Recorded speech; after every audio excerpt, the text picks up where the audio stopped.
Good morning বন্ধুরা, তোমরা সবাই কেমন আছো? আশা করি সকলেই ঈশ্বর কৃপায় ভালো আছো, আর আমরাও ভালো আছি। আগে 9টা পর্যন্ত জল দিত, কিন্তু এখন 8টা পরে জল চলে যায়। সেজন্য আমি অন্য কাজগুলো সেরে নিয়ে আগে এই কাজটা করে নিচ্ছি। কিচেন র্যাকগুলো পরিষ্কার করে নিচ্ছি।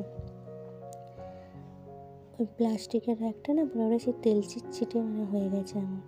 আমি একটা শ্যাম্পু নিয়ে এসেছি, শ্যাম্পু দিয়ে পরিষ্কার করে নিচ্ছি। এটাকে আগে ভালোভাবে করে নিয়েছিলাম জালিতে, তারপরে না জালিটার থেকে স্কচব্রাইট দিয়ে করলেই ভালো হবে। তারপর আবার স্কচব্রাইট দিয়ে পরিষ্কার করে নিয়েছি। 8টার আগেই 8টা বাজলেই জল চলে যাবে বলে না, আমি আগে এটাকে ভালো করে পরিষ্কার করে রোদে দিয়ে দিই। তো বাসনগুলো সব ঢেলে রেখে এসেছি, নিচে রেখে এসেছি। আবার এগুলো শুকোলে তারপর বাসনগুলো আবার ভালোভাবে সাজিয়ে রাখতে পারবো। ওটা পরিষ্কার হয়ে গেছে, ওদিকে ভালোভাবে জল দিয়ে ধুয়ে নিয়েছি।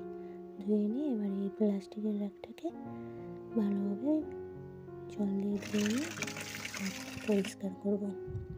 তোমাদের একটু দেখাই।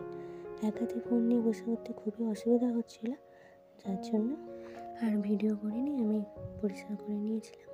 পরিষ্কার করার পর ধোয়ার পর যখন রোদে দিয়েছিলাম তখন ভিডিও করেছিলাম। আর শ্যাম্পু দিয়ে খুব সহজেই পরিষ্কার হয়ে যায়। তেল চিটচিটে হলেও না, একটু ঘষতেই যেন পরিষ্কার হয়ে গেল। এবার জল দিয়ে ভালো করে ধুয়ে নিয়েছি, নিয়ে তারপর তোমাদের দেখাচ্ছি। এই দেখো রোদে দিয়েছি। এবার নিয়ে যাব ঘরকে, নিয়ে যেয়ে বাসনগুলো সব ভালো করে কচ করে রাখবো। বাসন গোছ করার পর আর ভিডিও করা হয়নি।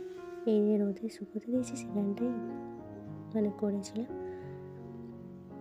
তারপর এরপর আজকে আবার ছাড়ার কাজটাও আছে, সেরে নিয়েছি। এই যে একটা একটা ঘর ধরে আমি ঝেড়ে নিচ্ছি। আমি প্রথমে এই ঘরটাই আগে ঝেড়ে নিলাম।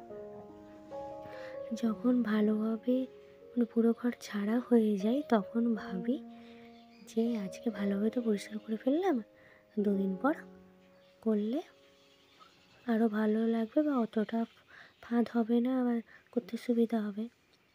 পরিষ্কারও থাকবে আর কাজটা করতেও আমার সুবিধা হবে। এই যে এক সপ্তাহ পর করার থেকে 2-3 পর করলে সেটা একটু ভালো। কিন্তু এই মুখেই মনে মনে ভাবাই হলো, কিন্তু আবার 2 দিন পর যে করবো তখন এইটা ওটা এমন কাজ থাকে যে আর করবো বলে আর করাই হয় না। সে আবার 1 সপ্তাহ পরই হয়, 1 সপ্তাহ বা তার বেশিও হয়ে যায় কখনো।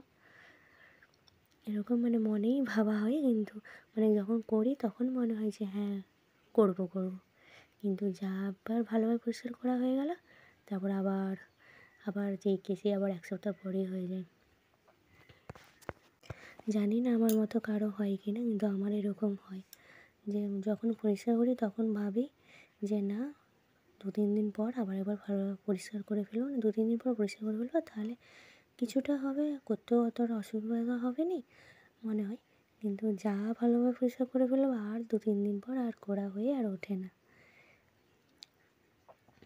এই যে আমি ভালোভাবে একবারে করে নিচ্ছি, আর আমার সময়টাও না ভালোই লেগে গেছিলো, আর রান্না করতেও দেরি হয়ে গেছিলো। তাই দুপুরে রান্না করার সময় আজকে আর আমি একটু ভিডিও করতে পারিনি। শুধু কী করেছি সেটা তোমাদের একবার দেখিয়ে দেবো। তো আবার 1-2বার আমি করতে পেরেছি, যে করে পরিষ্কার করে 2-3 দিন পর করেছি। কিন্তু ওটা করতে পারলে না খুবই ভালো ভালো হয়, কিন্তু না পারলে আর কী হবে। এই যে দেখো কী রান্না করেছি।